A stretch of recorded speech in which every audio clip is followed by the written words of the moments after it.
श्री शिवाय नमस्तुभ्यम। जय भोलेनाथ। आप सभी को महाशिवरात्रि की बहुत बहुत शुभकामनाएं। ऐसी मान्यता है कि आज के दिन ही भगवान शिव अपने दिव्य ज्योतिर्लिंग स्वरूप में प्रकट हुए थे। वहीं दूसरी ओर ये भी मान्यता है कि आज के दिन ही भगवान शिव और देवी पार्वती जी का विवाह हुआ था।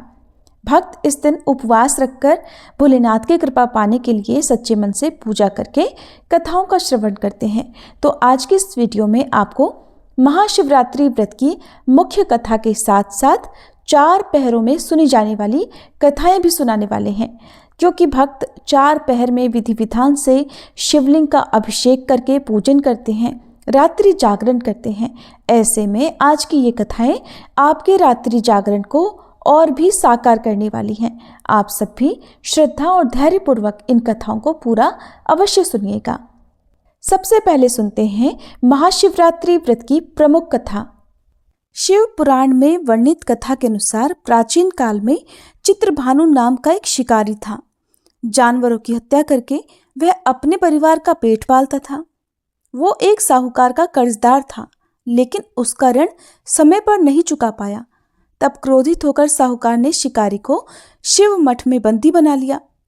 संयोग से उस दिन शिवरात्रि थी। साहूकार के घर पर पूजा हो रही थी। तब शिकारी भी ध्यानमग्न होकर भगवान शिव संबंधी धार्मिक बातें सुनता रहा। चतुर्दशी को उसने शिवरात्रि व्रत की कथा भी सुनी।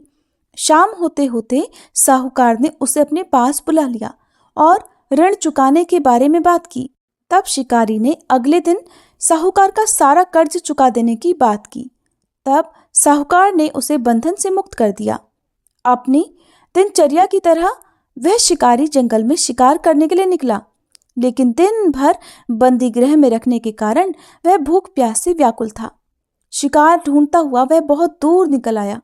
जब अंधेरा हो गया तो उसने सोचा कि अब तो रात जंगल में ही बितानी पड़ेगी।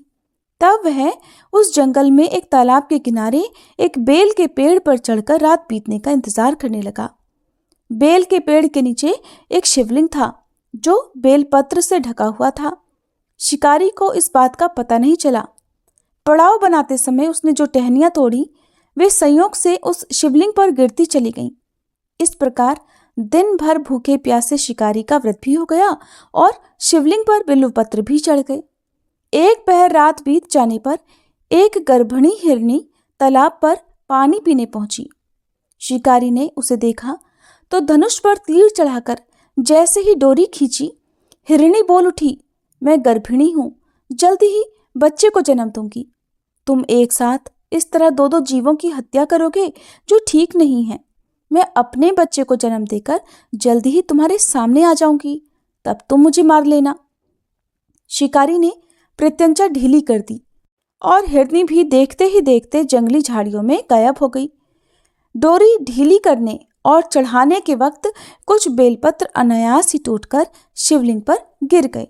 इस प्रकार उस शिकारी के द्वारा अनजाने में ही शिवरात्रि के प्रथम पहर की पूजा भी संपन्न हो गई। कुछ ही देर बाद एक और हिरनी उधर से निकली। शिकारी की खुशी का ठिकाना नहीं रहा। पास आने पर उसने धनुष पर बाण चढ़ाया।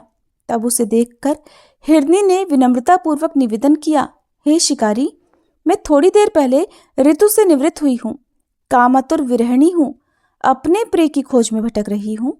अपने पति से मिलकर मैं जल्दी ही तुम्हारे पास आ जाऊंगी। तब शिकारी ने उसे भी जाने दिया। 2 बार शिकार को खोकर अब उसका माथा ठनका। शिकारी चिंता में पड़ गया। रात का आखिरी पहर बीत रहा था। इस बार भी धनुष से लगकर कुछ बेलपत्र शिवलिंग पर जा गिरे और दूसरे पहर की पूजा भी संपन्न हो गई। तभी एक और हिरनी अपने बच्चों के साथ उधर से निकली। शिकारी के लिए यह स्वर्णिम अवसर था। उसने धनुष पर तीर चढ़ाने में अब बिल्कुल देर नहीं की। वह तीर छोड़ने ही वाला था कि हिरनी बोल उठी, हे शिकारी, मैं इन बच्चों को इनके पिता के पास छोड़कर आ जाऊंगी। इस समय तुम मुझे मत मारो। शिकारी हंसने लगा और बोला, सामने आए शिकार को छोड़ दूं? मैं इतना मूर्ख नहीं हूं। इससे पहले भी मैं 2 बार अपना शिकार गंवा चुका हूं। मेरे बच्चे भी भूख प्यास से व्याकुल हो रहे होंगे। उत्तर में हिरनी ने कहा, जैसे तुम्हें अपने बच्चों की ममता सता रही है, ठीक वैसे ही मुझे भी। शिकारी, मेरा विश्वास करो, मैं इन बच्चों को इनके पिता के पास छोड़कर तुरंत वापस लौट आऊंगी। हिरनी का दीन स्वर सुनकर शिकारी को उस पर दया आ गई। उसने उस हिरनी को भी जाने दिया। शिकार के अभाव में तथा भूख प्यास से व्याकुल शिकारी अनजाने में ही बेल वृक्ष पर बैठा हुआ बेलपत्र तोड़ तोड़कर नीचे फेंकता जा रहा था। सुबह होने को हुई तो उसे एक हष्ट पुष्ट हिरन उसी रास्ते पर नजर आया। शिकारी ने सोच लिया कि इसका शिकार तो वह अवश्य करेगा। शिकारी की तनी प्रत्यंचा देखकर वह हिरन विनीत स्वर में बोला, हे शिकारी, अगर तुमने मुझसे पहले आने वाली 3 हिरनियों और छोटे छोटे बच्चों को मार डाला है तो मुझे मारने में भी देर मत करो। मैं उन हिरनियों का पति हूँ। अगर तुमने उन्हें जीवन दान दिया है तो मुझे भी कुछ देर का जीवन देने की कृपा करो। मैं उन सब से मिलकर तुम्हारे सामने खुद ही उपस्थित हो जाऊंगा। हिरन की ये बात सुनते ही शिकारी के सामने रात का पूरा घटनाचक्र घूम गया। उसने सारी बातें हिरन को सुना दी। जानकर हिरन बोला, मेरी 3 पत्नियां जिस प्रकार प्रतिज्ञा करके यहाँ से गई हैं, मेरी मृत्यु से वे अपने धर्म का पालन नहीं कर पाएंगी। इसलिए हे शिकारी, जैसे तुमने उन पर विश्वास करके उन्हें छोड़ा है, वैसे ही इस समय मुझे भी जाने दो। मैं उन सब के साथ तुम्हारे सामने जल्दी ही उपस्थित होता हूँ। शिकारी ने हिरन की बात मानकर उसे भी जाने दिया। इस प्रकार प्रातः हो गई। उपवास, रात्रि जागरण और शिवलिंग पर बिल्वपत्र चढ़ाने से अनजाने में ही उस शिकारी से शिवरात्रि की पूजा भी पूरी हो गई। पर अनजाने में ही की गई पूजा का परिणाम उसे तत्काल मिल गया। शिकारी का हिंसक हृदय निर्मल हो गया, कोमल हो गया। अब उसके हृदय में भगवत शक्ति का वास हो गया। थोड़ी ही देर बाद देखते ही देखते वह हिरन अपने पूरे परिवार के सहित उसके सामने उपस्थित था, ताकि वह उन्हें मारकर शिकार कर सके। किंतु जंगली पशुओं की ऐसी सत्यता, सात्विकता और सामूहिक प्रेम भावना देखकर शिकारी को बड़ी ग्लानि हुई। उसे खुद से बड़ी शर्मिंदगी हुई। उसने उस मृग परिवार को जीवन दान दे दिया। अनजाने में शिवरात्रि के व्रत का पालन करने पर भी शिकारी को अंत में मोक्ष की प्राप्ति हुई। जब मृत्यु काल में यमदूत उसके जीव को ले जाने आए तो शिवगणों ने उन्हें वापस भेज दिया और शिकारी को शिवलोक ले गए। भगवान शिव की कृपा से ही अपने इस जन्म में राजा चित्रभानु अपने पिछले जन्म को याद रख पाए तथा महाशिवरात्रि के महत्व को जानकर उसका अगले जन्म में भी पालन कर पाए। हर हर महादेव। प्रिय श्रोताओं, अब मुख्य कथा के बाद भगवान शिव के शिवलिंग रूप में प्रकट होने की कथा का भी वर्णन सुनिए। शिव अनादि अनंत स्वरूप, तेजोमय है रूप, ब्रह्मा विष्णु भूल में पड़े, मिटा दिया वह रूप। ओम उमापते नमः।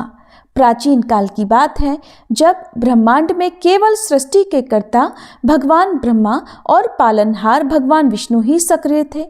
भगवान शिव की महिमा उस समय भी अपरंपार थी, परंतु एक बार एक ऐसा प्रसंग आया जब श्री ब्रह्मा और श्री विष्णु के मध्य ये विवाद उत्पन्न हो गया कि दोनों में से कौन श्रेष्ठ है। तब ये विवाद इतना बढ़ गया कि दोनों ने अपनी अपनी शक्तियों का प्रदर्शन करना आरंभ कर दिया। देवताओं और ऋषि मुनियों ने भी इस विवाद को शांत करने का प्रयास किया, परंतु जब कोई समाधान नहीं निकला तब स्वयं भगवान शिव ने इस विवाद को दूर करने का निश्चय किया। भगवान शिव के ऐसा पूछने पर कि आप दोनों में से कौन श्रेष्ठ है, तब भगवान ब्रह्मा जी ने कहा, प्रभु, मैं सृष्टि का रचनाकार हूँ। मेरे बिना कोई जीव अस्तित्व में नहीं आ सकता। मैं ही सृष्टि का आदि कारण हूँ, अतः मैं श्रेष्ठ हूँ। भगवान विष्णु ने उत्तर दिया कि महादेव, सिर्फ रचना करना ही तो सब कुछ नहीं है। जब तक उसे सही मार्गदर्शन और पालन न मिले तब तक सृष्टि का कोई महत्व ही नहीं। मैं ही पालन करता हूँ, इसलिए मैं श्रेष्ठ हूँ। दोनों में वाद विवाद इतना बढ़ता गया कि धीरे धीरे यह अहंकार में बदल गया। दोनों के अहंकार को समाप्त करने के लिए तभी अचानक ब्रह्मांड में एक अद्भुत और अद्वितीय तेज प्रकट हुआ। ये एक अनंत प्रकाश स्तंभ के रूप में था, जो आकाश से पाताल तक फैला हुआ था। यह प्रकाश इतना दिव्य था कि इसके तेज से तीनों लोग प्रकाशित हो उठे। दोनों देवताओं ने इस दिव्य प्रकाश को देखकर अचंभित होकर एक दूसरे की ओर देखा। तभी एक दिव्य आकाशवाणी हुई, ये तेज परम ब्रह्म भगवान शिव का स्वरूप है। यदि तुम दोनों अपनी श्रेष्ठता सिद्ध करना चाहते हो तो इस प्रकाश स्तंभ के अंत को खोजो। जो इसका अंतिम छोर खोज लेगा वही सबसे श्रेष्ठ होगा। ये सुनकर भगवान विष्णु और श्री ब्रह्मा जी ने इस चुनौती को स्वीकार किया। ब्रह्मा जी ने हंस का रूप धारण किया और इस प्रकाश स्तंभ के ऊपरी छोर को खोजने के लिए आकाश की ओर उड़ चले। वहीं भगवान विष्णु ने वराह रूप धारण किया और पृथ्वी के नीचे इसकी गहराई को खोजने के लिए पाताल की ओर प्रस्थान किया। भगवान श्री विष्णु वराह रूप में बहुत गहराई में गए, परंतु उन्हें इस ज्योतिर्लिंग का कोई अंत ही नहीं मिला। वे लाखों योजन अत्यधिक दूर तक चले, फिर भी इस प्रकाश स्तंभ का कोई अंतिम बिंदु नहीं दिखाई दिया। तब उन्हें समझ में आ गया कि यह ज्योति अनंत है और कोई भी इसकी सीमा नहीं खोज सकता। वे इस सत्य को स्वीकार कर अपने स्थान पर वापस लौट आए और भगवान शिव को प्रणाम कर कहने लगे, हे महादेव, आप ही सृष्टि के मूल कारण हैं। मैं आपका शरणागत हूँ। मेरी बुद्धि पर जो भी मोह माया थी वह अब दूर हो गई है। अब वहीं ब्रह्मा जी आकाश की ऊंचाइयों तक पहुंच गए, परंतु वे भी उस दिव्य ज्योतिर्लिंग के अंत को नहीं खोज सके। लेकिन अहंकारवश उन्होंने सोचा कि अगर मैं हार मान लूं तो मेरी तो श्रेष्ठता ही समाप्त हो जाएगी। तभी उन्हें एक केतकी का पुष्प नीचे गिरता हुआ मिला। ब्रह्मा जी ने उस केतकी के पुष्प से ही पूछा, क्या तुम इस प्रकाश स्तंभ के ऊपरी छोर से आए हो? केतकी के पुष्प ने उत्तर दिया कि हाँ, मैं इस प्रकाश स्तंभ के ऊपरी भाग से ही गिरा हूं। ब्रह्मा जी ने तब इस पुष्प को साक्षी बनाकर झूठ बोलने का निश्चय किया। वे लौटकर श्री विष्णु जी के पास आए और कहने लगे, मैंने इस प्रकाश स्तंभ का अंत पा लिया है। तब भगवान विष्णु को ब्रह्मा जी की बात पर संदेह हुआ, लेकिन ब्रह्मा जी ने केतकी पुष्प को प्रमाण स्वरूप प्रस्तुत किया। तभी भगवान शिव वहां प्रकट हुए और उन्होंने क्रोधित होकर कहा, ब्रह्मा, तुमने झूठ बोलकर अपनी श्रेष्ठता सिद्ध करने का प्रयास किया है, इसलिए अब से कोई तुम्हारी पूजा नहीं करेगा, तुम्हारे नाम से कोई मंदिर नहीं बनेगा। और भगवान शिव ने केतकी के पुष्प से भी कहा, तुम झूठ का साथ देने के दोषी हो, इसलिए अब से मेरी पूजा में तुम्हें कभी भी अर्पित नहीं किया जाएगा। केतकी का पुष्प यह सुनकर कांप उठा और भगवान शिव से क्षमा मांगने लगा, परंतु शिव जी ने कहा कि झूठ को किसी भी रूप में स्वीकार नहीं किया जा सकता। भगवान शिव ने फिर कहा कि यह ज्योतिर्लिंग मेरा अनंत स्वरूप है, इसे जो सच्चे मन से पूजेगा वह समस्त पापों से मुक्त होकर मोक्ष प्राप्त करेगा। यही कारण है कि महाशिवरात्रि के प्रथम पहर में इस कथा को सुनने और शिवलिंग का पूजन करने का विशेष महत्व बताया गया है। इस प्रकार जो भी भक्त इस कथा को महाशिवरात्रि के प्रथम पहर में सुनता है और शिवलिंग का विधिवत पूजन करता है, वह समस्त दोषों से मुक्त होकर शिव कृपा को प्राप्त करता है। इस कथा का श्रवण करने से विशेष पुण्य की प्राप्ति होती है और भक्तों को यह अहंकार त्यागने और सत्य के मार्ग पर चलने की प्रेरणा देती है। गौरी के तप से पिघले शंकर, मिला उन्हें वरदान, सिद्धि समृद्धि प्रेम सुख होता शिव विवाह महान। भगवान शिव और माता पार्वती जी का विवाह केवल एक दाम्पत्य संबंध ही नहीं, बल्कि ये भक्ति, तपस्या और समर्पण की सर्वोच्च गाथा है। माता पार्वती जी के कठोर तप और भक्ति के कारण ही उन्हें भगवान शिव का वरदान प्राप्त हुआ। दूसरे पहर की कथा में इस दिव्य विवाह की संपूर्ण महिमा का वर्णन किया जाता है और इस कथा को सुनने और स्मरण करने से दाम्पत्य जीवन में सुख शांति आती है, संतानहीनों को संतान सुख की प्राप्ति होती है और समस्त मनोकामनाएं भी पूर्ण होती हैं। सतयुग में दक्ष प्रजापति की पुत्री सती ने भगवान शिव को अपने पति रूप में प्राप्त करने के लिए घोर तपस्या की थी। उनका विवाह भगवान शिव से हुआ, लेकिन एक बार दक्ष प्रजापति ने एक विशाल यज्ञ का आयोजन किया और उसमें भगवान शिव को आमंत्रित नहीं किया। देवी सती ने जब अपने पिता के यज्ञ में जाना चाहा तो भगवान शिव ने उन्हें समझाया कि जहां उनका सम्मान न हो वहां जाना उचित नहीं, परंतु सती अपने पिता से मिलने और कारण जानने के लिए चली गईं। यज्ञ में पहुंचकर उन्होंने देखा कि उनके पिता ने भगवान शिव का अपमान किया है। ये सहन न कर पाने के कारण उन्होंने वहीं योगाग्नि द्वारा अपने प्राण त्याग दिए। भगवान शिव को जब ये ज्ञात हुआ तो उन्होंने क्रोधित होकर तांडव किया और वीरभद्र को भेजकर दक्ष यज्ञ का विध्वंस करवा दिया। तब देवी सती ने अगले जन्म में राजा हिमालय और माता मेनका के घर जन्म लिया। उन्हें पार्वती नाम दिया गया। बचपन से ही देवी पार्वती भगवान शिव की परम भक्त थीं। देवर्षि नारद ने एक दिन माता पार्वती जी को बताया कि वे पूर्व जन्म में सती थीं और भगवान शिव उनके नियत पति हैं। ये सुनकर पार्वती जी ने अपने हृदय में भगवान शिव को प्राप्त करने का निश्चय किया और कठोर तपस्या में लीन हो गई। तब माता पार्वती ने हजारों वर्षों तक हिमालय की गुफाओं में कठिन साधना की। पहले उन्होंने केवल फलाहार किया, फिर केवल सूखे पत्तों का सेवन करने लगी। अंत में उन्होंने जल और अन्न त्याग कर केवल वायु के आधार पर तपस्या की। उनकी इस कठोर तपस्या से समस्त देवता और ऋषि मुनि प्रभावित हो गए। स्वयं ब्रह्मा और विष्णु भी पार्वती जी की भक्ति देखकर चकित थे। भगवान शिव माता पार्वती की भक्ति से प्रसन्न तो थे, लेकिन वे उनके प्रेम की परीक्षा लेना चाहते थे। तब उन्होंने सप्तऋषियों को देवी पार्वती जी के पास भेजा। सप्तऋषियों ने माता पार्वती से कहा, हे देवी, आप इतनी कठिन तपस्या कर रही हैं, लेकिन शिव तो वैरागी हैं। वे सांसारिक जीवन से परे हैं, भस्म रमाने वाले हैं, शमशान में रहने वाले हैं। आप जैसे राजकुमारी के योग्य वे नहीं हैं। तब माता पार्वती जी ने उत्तर दिया, भगवान शिव समस्त ब्रह्मांड के स्वामी हैं और उनकी भक्ति से बढ़कर कुछ भी नहीं है। मेरे लिए शिव ही सर्वस्व हैं। ये सुनकर सप्तऋषि संतुष्ट हुए और भगवान शिव को ये समाचार सुनाया। तब भगवान शिव स्वयं एक वृद्ध ब्राह्मण का रूप धारण करके देवी पार्वती जी के पास आए और उनसे बोले, हे देवी, तुम युवा, रूपवान और दिव्य गुणों से युक्त हो। मैं देख रहा हूं कि तुम भगवान शिव के लिए इतनी कठिन तपस्या कर रही हो, लेकिन क्या तुमने सोचा है कि शिव जी की कोई संपत्ति नहीं? वे वनवासी हैं, भस्म लगाते हैं और मृग छाल धारण करते हैं। क्या तुम सच में ऐसा वर चाहती हो?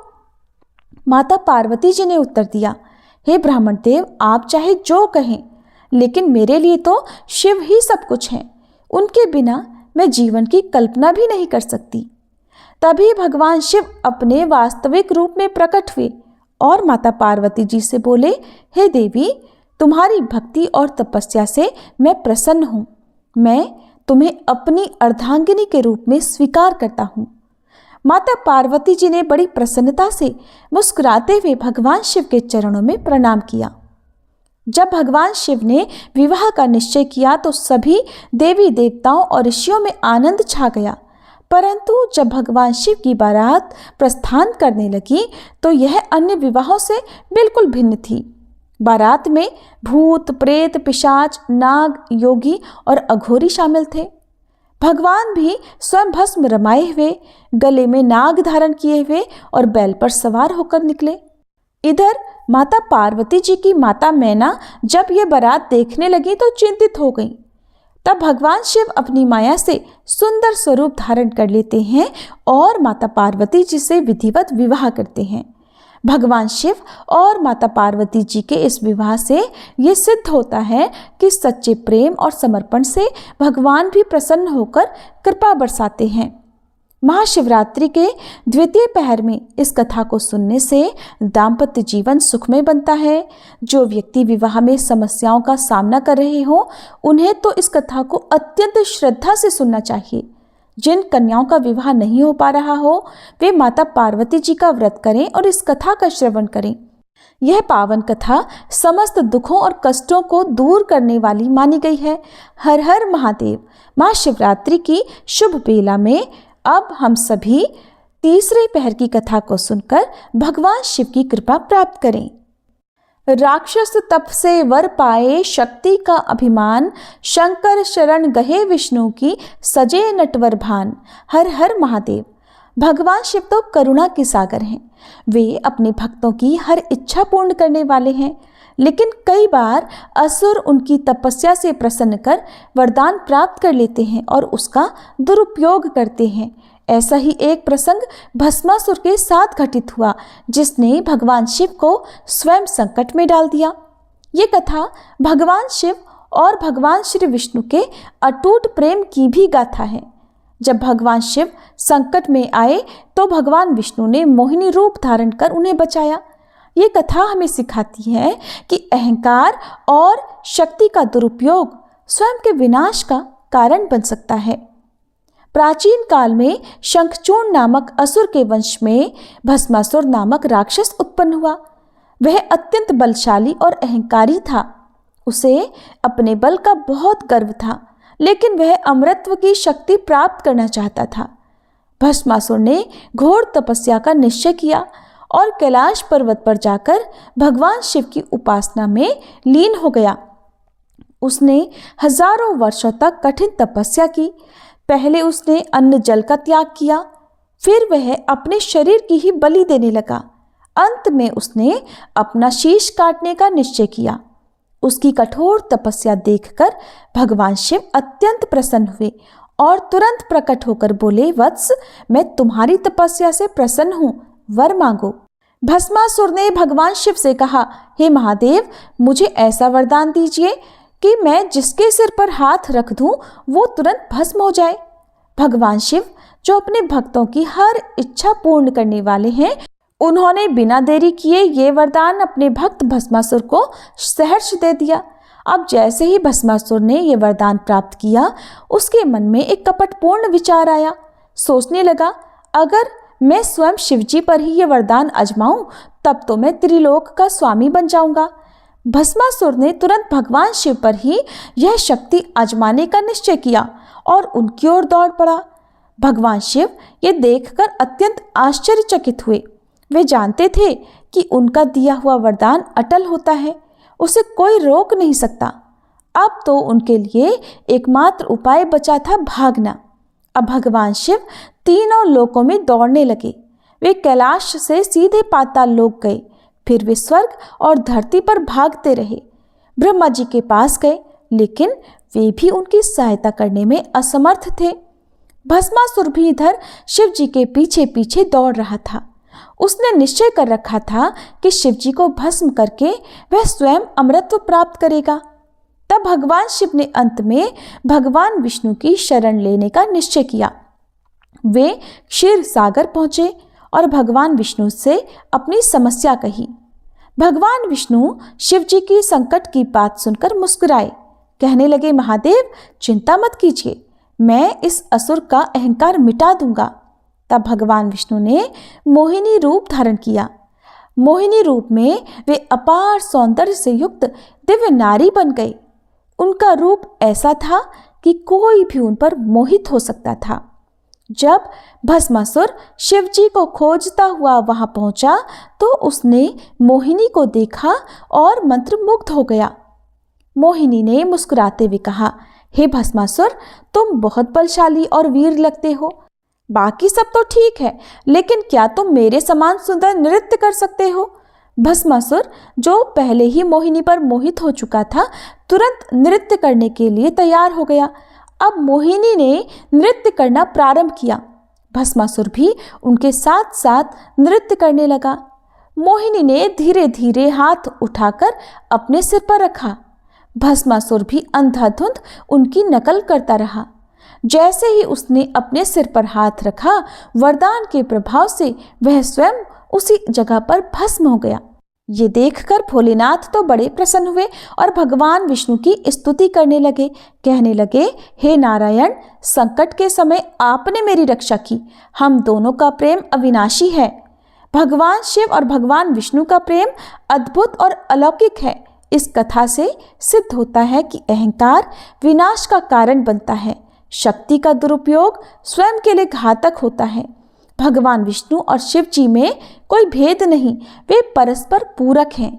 जो शिव जी की आराधना करता है उसे भगवान विष्णु की कृपा भी प्राप्त होती है और जो व्यक्ति इस कथा को महाशिवरात्रि के तीसरे पहर में सुनता है, उसके जीवन से संकट और भय समाप्त हो जाते हैं। जो भगवान शिव और भगवान विष्णु दोनों की आराधना करता है, वह सभी कष्टों से मुक्त होकर मोक्ष प्राप्त करता है। ये कथा हमें अहंकार त्यागने और सच्चे भक्त बनने की प्रेरणा देती है। हर हर महादेव, जय श्री हरि। प्रिय श्रोताओं, अब हम सभी महाशिवरात्रि के चौथे पहर में भगवान शिव और माता पार्वती जी की कृपा प्राप्त करने के लिए चतुर्थ पहर की कथा का श्रवण करते हैं। शिव की लीला अपरंपारा, रूप अनेक दिखाए, अर्धनारीश्वर बन गए, सृष्टि हेतु सहाय। हर हर महादेव। भगवान शिव केवल संहार के ही देव नहीं, बल्कि वे तो सृष्टि के पालन और संतुलन के भी स्वामी हैं। महाशिवरात्रि के चतुर्थ पहर में शिव जी के अर्धनारीश्वर रूप की कथा सुनी और सुनाई जाती है, जो ये दर्शाती है कि न केवल पुरुष बल्कि स्त्री भी सृष्टि की उतनी ही महत्वपूर्ण धुरी है। और ये कथा हमें ये भी सिखाती है कि अहंकार चाहे कितना भी बड़ा हो, शिव जी के आगे टिक नहीं सकता। स्वयं ब्रह्मा और विष्णु को भी इस सत्य को स्वीकार करना पड़ा। और भगवान शिव का अर्धनारीश्वर रूप इस ब्रह्मांड की दिव्य सृष्टि का प्रतीक है, जिसमें शिव और शक्ति एक साथ मिलकर संपूर्ण अस्तित्व को बनाए रखते हैं। ये रूप दर्शाता है कि पुरुष और स्त्री तत्व परस्पर पूरक हैं और संसार के संतुलन के लिए इनका एकीकरण आवश्यक है। भगवान शिव का यह स्वरूप आधे शरीर में पुरुष रूप में और आधे शरीर में स्त्री रूप में, अर्थात शिव और शक्ति रूप में प्रकट होता है। ये रूप न केवल आध्यात्मिक दृष्टि से महत्वपूर्ण है, बल्कि वैज्ञानिक और दार्शनिक दृष्टिकोण से भी गहरा संदेश देता है। सृष्टि के आरंभ में जब भगवान ब्रह्मा ने संसार की रचना का कार्य आरंभ किया, तब उन्होंने अकेले ही जीवों को उत्पन्न करने की चेष्टा की, लेकिन वे असफल रहे। उन्होंने बहुत प्रयास किया, परंतु सृजन संभव नहीं हुआ।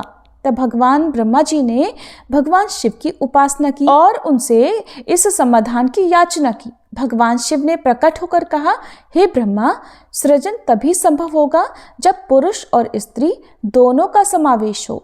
ब्रह्मा जी को ये बात समझ में आई, लेकिन वे ये नहीं जानते थे कि अब स्त्री तत्व कहाँ से आएगा। तब भगवान शिव ने अपनी योग माया से अपने आधे शरीर को माँ पार्वती के रूप में परिवर्तित कर दिया और इस प्रकार वे अर्धनारीश्वर रूप में प्रकट हुए। जब ब्रह्मा जी ने भगवान शिव को अर्धनारीश्वर रूप में देखा तो वे अत्यंत विस्मित हो गए। शिव जी के इस स्वरूप में उनका दाहिना भाग पुरुष रूप में था और बायां भाग देवी शक्ति के रूप में। तब भगवान शिव ने ब्रह्मा जी को आशीर्वाद दिया कि अब से संसार में पुरुष और स्त्री दोनों मिलकर सृजन करेंगे। पुरुष बीजदाता होगा और स्त्री जन्मदात्री होगी। यही प्रकृति का अटल नियम होगा। ऐसा कहकर भगवान शिव ने अपने अर्धनारीश्वर रूप से स्त्री शक्ति को पृथक कर दिया। अब माँ शक्ति स्वतंत्र रूप से विद्यमान हो गई और ब्रह्मा जी ने सृष्टि का सृजन प्रारंभ किया। जब देवताओं और ऋषियों ने भगवान शिव के अर्धनारीश्वर रूप के दर्शन किए तो वे शिव जी और शक्ति की इस अद्भुत लीला को देखकर मंत्रमुग्ध हो गए। बोले, हे प्रभु, आपका यह स्वरूप हमें सिखाता है कि संसार में न तो पुरुष अकेला पूर्ण है और न ही स्त्री, दोनों मिलकर ही इस ब्रह्मांड को संतुलित रखते हैं। तब भगवान शिव ने उत्तर दिया कि देवताओं, नारी और पुरुष कोई भिन्न नहीं है, वे एक ही ऊर्जा के दो रूप हैं। नारी शक्ति ही पुरुष में स्थित है और पुरुष तत्व ही नारी में विद्यमान है। इसलिए जो स्त्री का सम्मान करता है वह शिव को प्राप्त करता है और जो पुरुष का सम्मान करता है वह शक्ति का आशीर्वाद पाता है।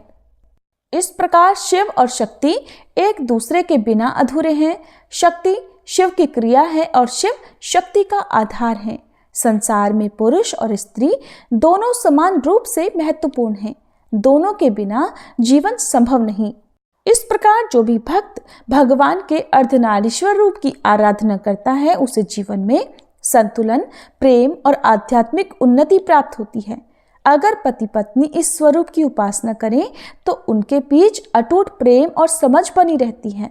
भगवान के इस स्वरूप का ध्यान करने से मन, शरीर और आत्मा में शांति आती है और भगवान शिव का अर्धनारीश्वर रूप हमें सिखाता है कि संसार में नारी और पुरुष दोनों की ही समान भूमिका है। ये थी महाशिवरात्रि के चारों पहरों में सुनी जाने वाली पावन कथाएं। आप सब भी इन कथाओं को श्रवण कर अपने जीवन को कृतार्थ करें और भगवान शिव की और मां शक्ति की कृपा प्राप्त करें। आप सभी ने कथाओं को अंत तक सुना, इसके लिए आप सबका एक बार फिर से बहुत बहुत आभार।